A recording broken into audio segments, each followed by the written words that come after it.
Welcome or welcome back to my YouTube channel. মোৰ নতুন এটা ভিডিঅ'লৈ আপোনালোক সকলোকে স্বাগতম জনাইছো। আজিৰ এই ভিডিঅ'টো দিৱালী দুদিনৰ হয়। মোৰ এই ভিডিঅ'টোত বিশেষ একোৱে নাই, খালি দেখুৱাইছো আৰু দিৱালীত কি হৈছিলে। আপোনালোকে দেখা পাইছে নিশ্চয় মোৰ ঘৰখন আৰু মোৰ মাহঁতৰ ঘৰখন কিদৰে সজাইছিলে দিৱালীত।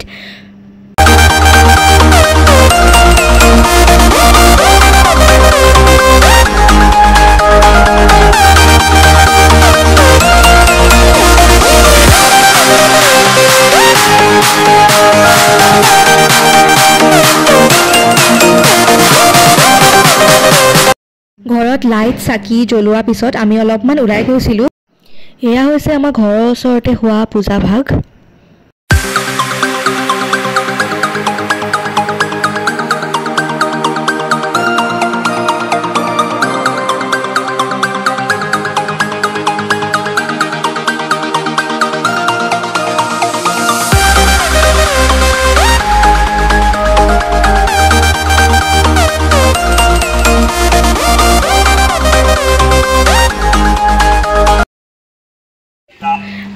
এয়া চাওক আমাৰ ডাঙৰ কালীবাৰীৰ পূজা ভাগ।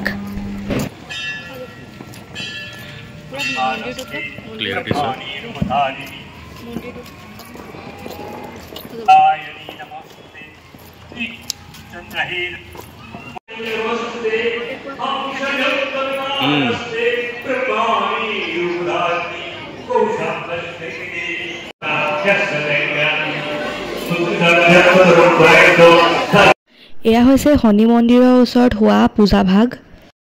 সময়ৰ অভাৱৰ বাবে আমি গোটেইকেইখন পূজা চোৱা নহ'ল, যদিও 2-3খনমান চোৱা হ'ল আৰু সেইকেইখনকে আপোনালোকক মই ভিডিঅ'ৰ যোগেদি দেখুৱাবৰ কাৰণে চেষ্টা কৰিছোঁ। ইয়াত কিনাৰৰ ফালে অ'পেন ষ্টেজ এটাও বনাই দিয়া হৈছে। যিহেতু আমি দিৱালীৰ প্ৰথম দিনাখন গৈছিলোঁ, নেক্সট দিনাখন ইয়াত DJ নাইট হৈছিলে।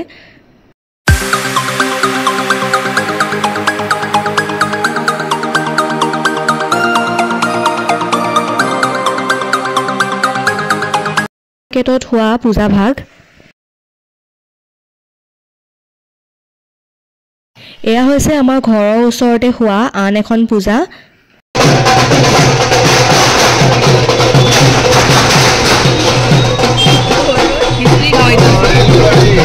আৰু এয়া হৈছে পোষ্ট অফিচৰ ওচৰত হোৱা পূজাখন।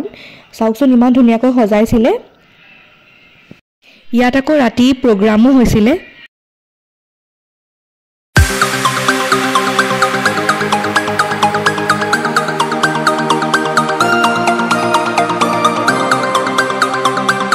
আৰু এইখন হৈছে আসাম পাব্লিক স্কুলৰ ওচৰত হোৱা পূজাখন।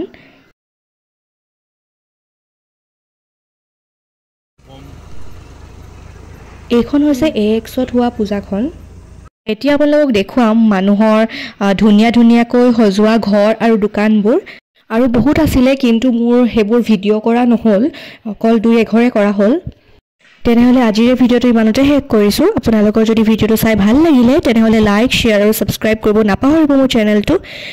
মই পুনৰ উভতি আহিম এটি নতুন ভিডিঅ'ৰ সৈতে। আজিলৈ আহিছোঁ। ভিডিঅ'টো চোৱাৰ বাবে বহুত ধন্যবাদ।